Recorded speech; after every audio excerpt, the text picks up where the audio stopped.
With less moderate to severe eczema, why hide your skin? If you can help heal your skin from within. With Dupixent, adults saw long-lasting, clearer skin and significantly less itch.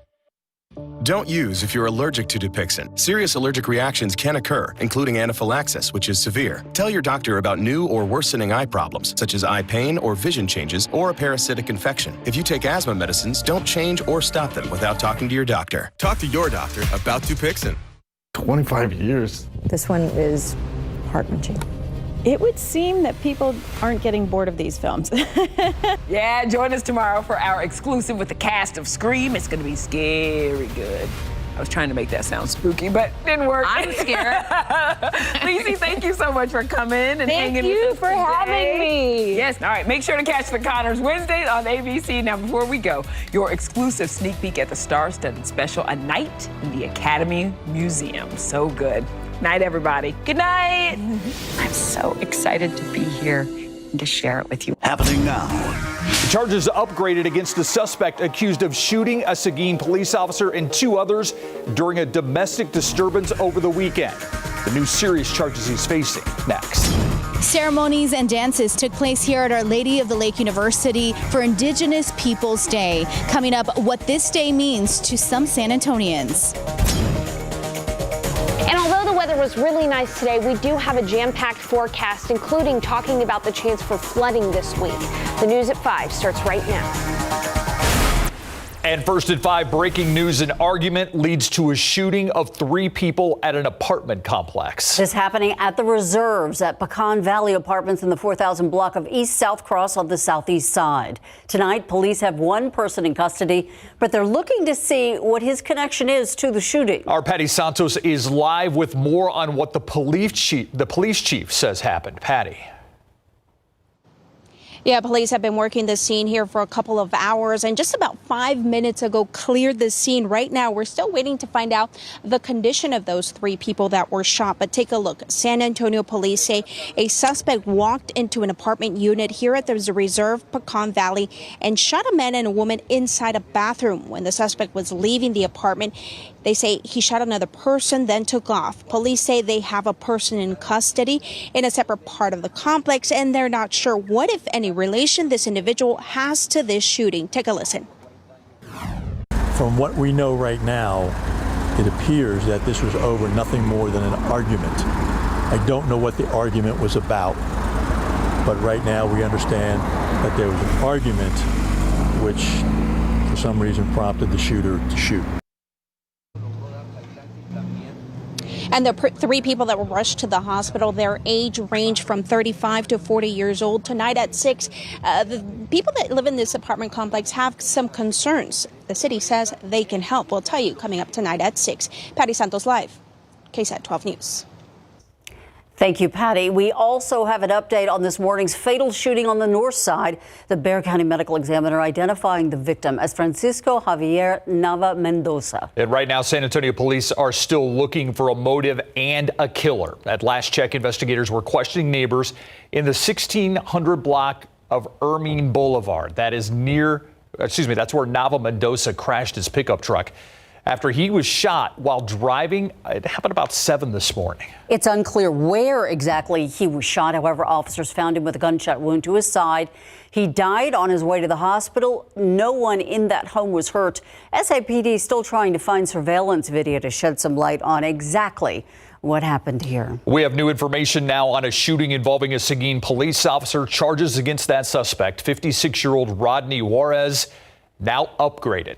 Juarez, who was initially facing 3 counts of aggravated assault with a deadly weapon, now faces charges of attempted capital murder on a police officer, attempted capital murder, and attempted murder.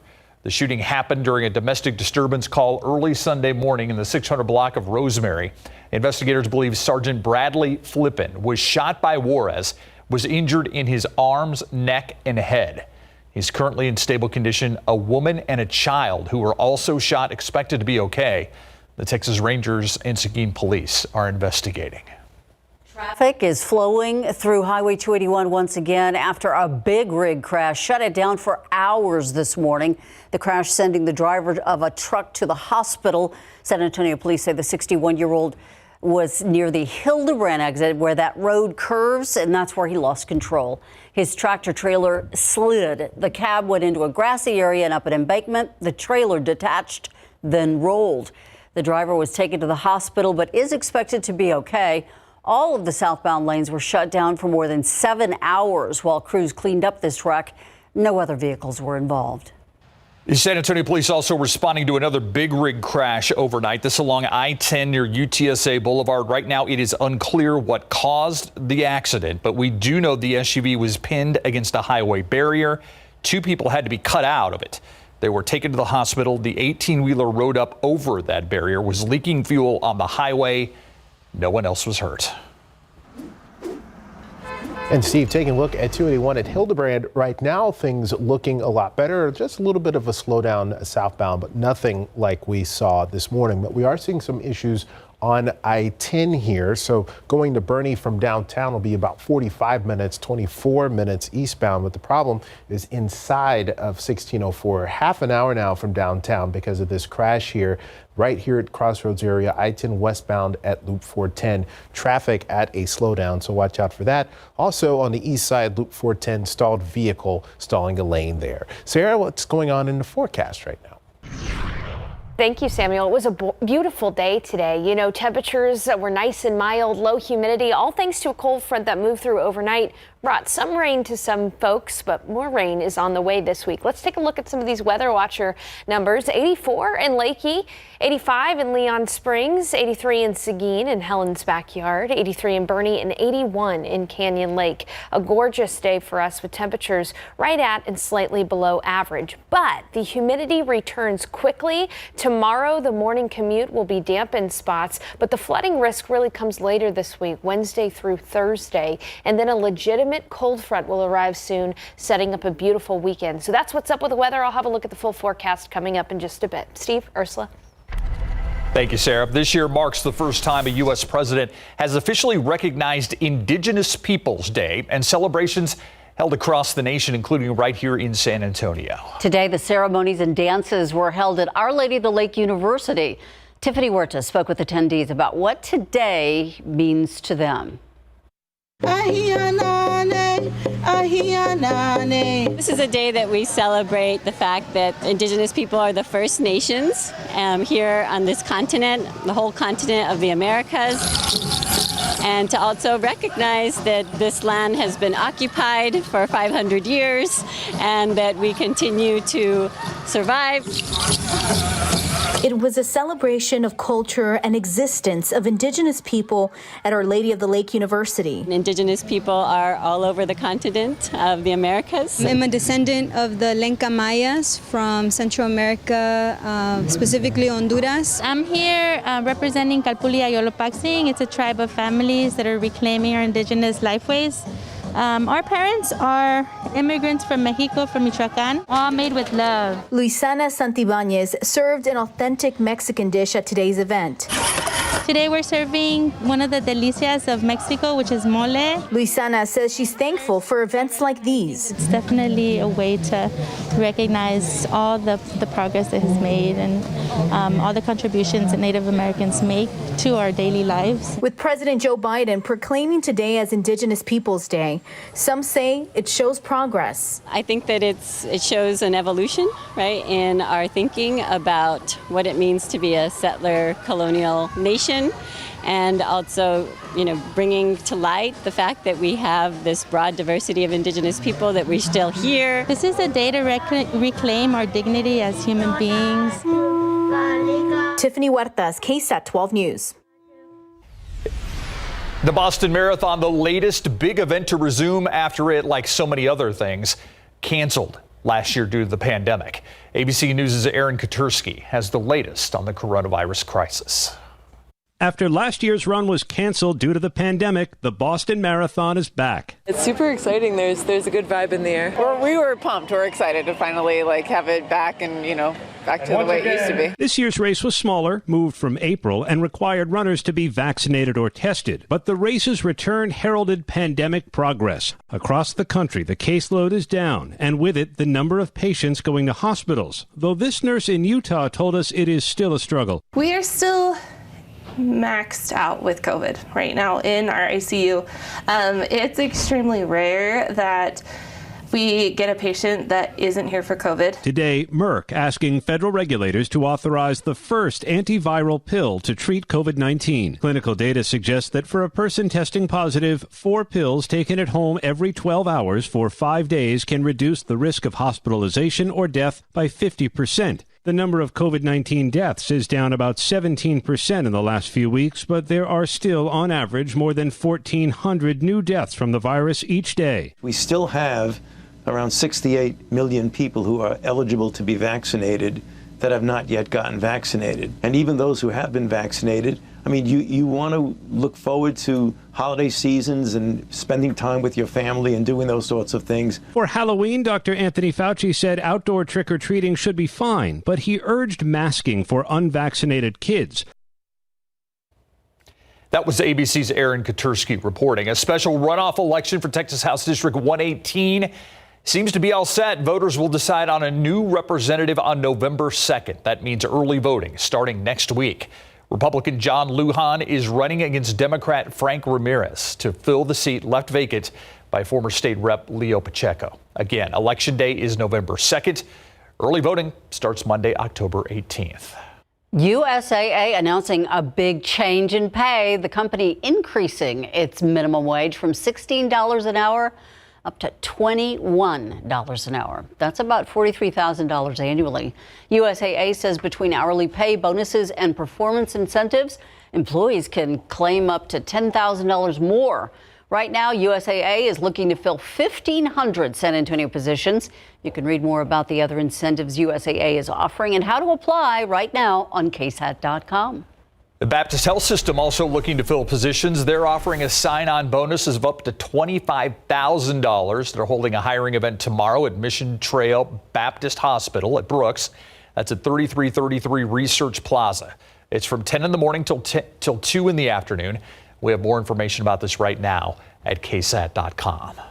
Southwest Airlines canceling hundreds more flights today, adding to the headaches its passengers have been experiencing all the way back to Saturday. Yeah, travelers now dealing with long lines at Southwest Airport counters, hours on hold on the phone, and very limited alternatives. As ABC's Faith Abube reports, it's unclear when that airline will be back on track. Tonight, frustrated passengers left stranded at airports across the country, struggling to find a way out. I'm trapped and I got a business to run back home. Southwest Airlines canceling another 360 plus new flights Monday and delays for more than 1,000 others and growing, more than a quarter of its schedule. The flight was canceled when we were already at the gate, so we had already checked our bags. And then we find out that there's no hotel, no cars. Since Saturday, Southwest has canceled more than 2,000 flights.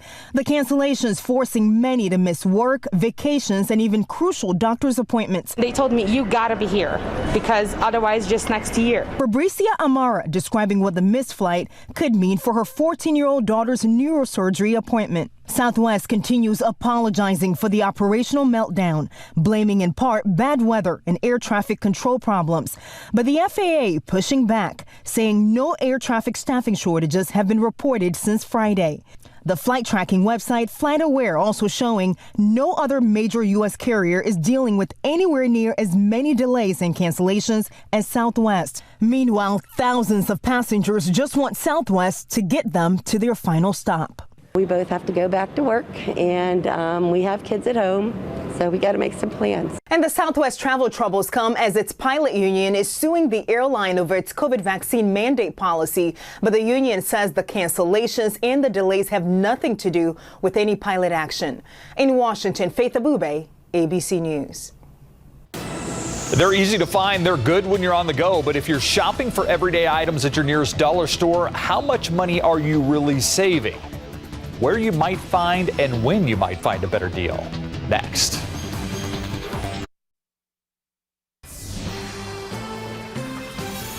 It is no surprise a lot of people shop at dollar stores. They have low prices on gift cards, party supplies, housewares, even food. But are those low prices really a good deal? 12 on your side's Marilyn Moritz with some dollar store do's and don'ts. Dollar stores. It seems like they're on every corner. Believe it or not, Dollar stores outnumber McDonald's and Starbucks combined, and more are coming. In fact, 4 of 10 store openings this year are expected to be dollar stores. Credit their popularity. 88% of us shop at dollar stores at least sometimes, according to a Consumer Reports survey. Why? They're inexpensive and convenient. But are they really money savers? Consumer Reports did a lot of shopping and found the answer is yes. But there's a caveat. In our investigation, dollar stores, when compared to nearby grocery stores, were indeed cheapest for the entire purchase for each of our shoppers. And you might save more money at a dollar store, but the selection for each item could be pretty limited. So it pays to be flexible and know what to buy and what to skip. Not many dollar stores carry fresh fruits or vegetables, but they often stock frozen versions of each, which can be just as nutritious. In the meds aisle, he says skip the name brands like Advil and Tylenol and go for the generics. And always check the expiration date no matter where you shop. CR found you may be able to get many dollar store products cheaper in bulk at big box stores. But in a pinch, or you just need a little, CR found dollar store offerings usually are a good bet. Supply chain issues affecting all kinds of things are impacting dollar stores too. So don't be surprised if certain things just aren't on the shelves. Marilyn Moritz, KSAT 12 News. Looking outside with live cam, we had a really pretty day, and it was nice to get a little rain overnight. Yeah, we could use probably some more.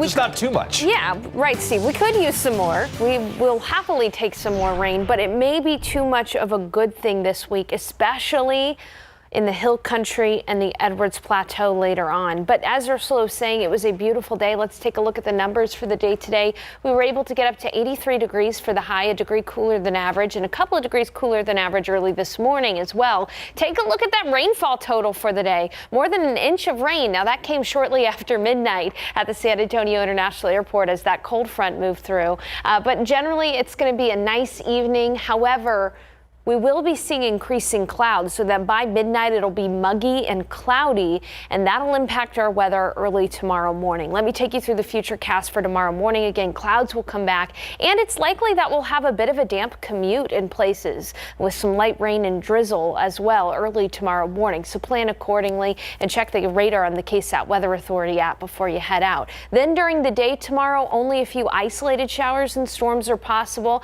However, late in the evening, toward the Rio Grande, we are going to be watching as a complex of thunderstorms will be possible. Again, this is tomorrow night at midnight, and that'll try to push east and could impact the morning commute early on Wednesday as well.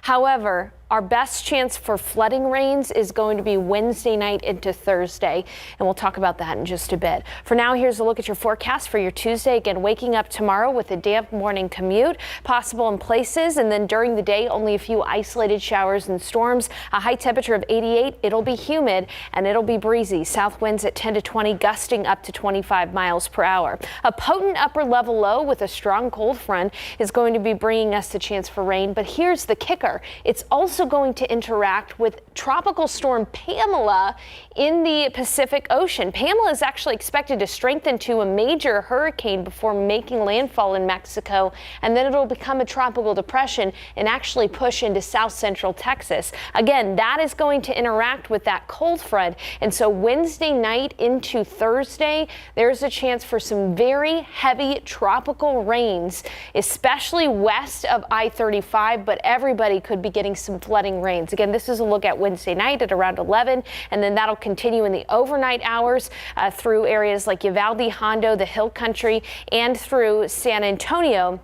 And then during the afternoon, we'll be seeing skies clear, and that front is actually going to be moving through at some point on Friday, really making for a nice, beautiful weekend. But we do have to be on alert for that potential for flooding because, again, up to 6 inches of rainfall is possible widespread across parts of the Hill Country and the Edwards Plateau. Pockets of maybe 8+ inches of rain are possible as well. That would likely lead to some major flooding issues continues. And then around San Antonio, we're likely to see more along the lines of 1 to 2 inches of rain. But that's a sharp gradient. So if Tropical Depression Pamela moves a little bit more to the east, then San Antonio, the metro area, would be in more of a risk for flooding. But again, take a look at this forecast. A chance for storms tomorrow night, but especially Wednesday night into Thursday. That's when we'll run the risk of some heavy rain and some flooding. That front will move through on Friday. Look at that weekend. 50s for the lows, 40s in the hill country, and highs in the 70s. Beautiful. That's the fall. Thank you. All right, the Cowboys beat up the New York Giants yesterday. Well, keep in mind, it was a year ago today when Dak Prescott was knocked out of the rest of the season. Now his 2 Giants starters got knocked out of this game. When we come back, we'll show you what happened in Dak's revenge win. And the Spurs with their second to last preseason game with a major announcement today coming up. Pro football coverage, powered by Davis Law Firm. After losing their season opener to Tampa Bay, the Dallas Cowboys have now won 4 in a row. And to make it more satisfying, the victory over the New York Giants came almost 1 year ago to the day when Dak Prescott was knocked out of the rest of the season with that gruesome ankle injury in Week 5 of 2020. Prescott was on target, throwing for 302 yards, 3 touchdowns, beginning with this 49-yarder to wide open CeeDee Lamb. And then this one to Ezekiel Elliott, who was so wide open, he's able to high step into the end zone. In between, the Giants lost 2 big stars, Saquon Barkley to a foot injury when he rolled his ankle, and quarterback Daniel Jones, who suffered an obvious concussion on this helmet-to-helmet tackle by Keanu Neal.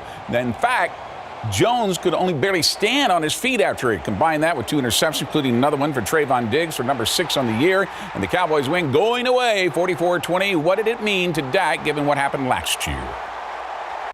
The past is the past. I think it's about living in the present, not getting too infatuated with the future either. Just living in this moment, enjoying this win right here, and we'll turn the page tomorrow and focus on New England Patriots. So it's about the growth. There was a lot of growth that I guess is what you're looking for out there on the field tonight. Handling different adversity, handling different situations, being able to finish the game, defense getting that last touchdown. I think it was just an all-around good team win. The Houston Texans got close to their second win of the season. Instead, they slid into their 4th straight loss after their best comeback for the Patriots in the last 4 years. The Texans jumped out to a 13-point lead thanks to the best performance of the season by rookie quarterback Davis Mills. 312 yards, 3 touchdowns, no interceptions. But the Patriots have stormed back, and this 21-yard field goal by Nick Folk won the game for the Patriots, 25-22. But what did the Texans do to make Davis more comfortable? We gave him some throws, like on the outside of the perimeter, where he could feel things and see things better, and he did that early. And he just did what our game plan was to keep him comfortable. And once he got comfortable, he got really comfortable. And then we got in a good flow offensively, and he executed our offense perfectly. All right, next up, the Colts in Indy at noon. San Antonio Spurs were able to beat the Magic in Orlando last night. Their second to last preseason game would have come down to the wire. Game's tied at 98-all, and Keita Bates-Diop nails a game-winning 3, and the Spurs pull out the 101-100 victory. That's my guy, man. You know, I'm happy that he got the job done, doing what he's supposed to do. It's funny because he got one, in my opinion, I think he got one of the longest arms in America, man. The dude is a slender man over there. So good to see him back on the court. All right, and the Spurs, by the way, this last preseason game will be this Friday. Cut Lucas Samanic today, their former first-round pick back in 2019. That's a big body to cut, 6'11", when they're guard-heavy. Yeah, a guy they've invested a lot of time and money in. 2 years, yep. Yeah, thanks, Greg. We'll be right back. Thanks so much for watching the News at 5. World News up next. See you back here at 6.